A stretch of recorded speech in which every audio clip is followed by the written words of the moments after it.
গ্রামের নাম বারাদি। Hello everyone, আসসালামু আলাইকুম। আজ আপনাদের ঘুরে দেখাবো মেহেরপুর সদর উপজেলা আরও একটি সুন্দর গ্রাম।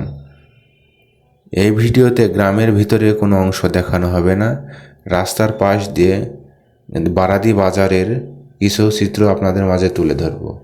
বরাবরের মতন সম্পূর্ণ ভিডিও জুড়ে আপনাদের সাথে আছে আমি মোহাম্মদ রকিব হাসান। চলুন একসাথে বারাদি বাজারের বেশ কিছু চিত্র ঘুরে দেখে আসছি।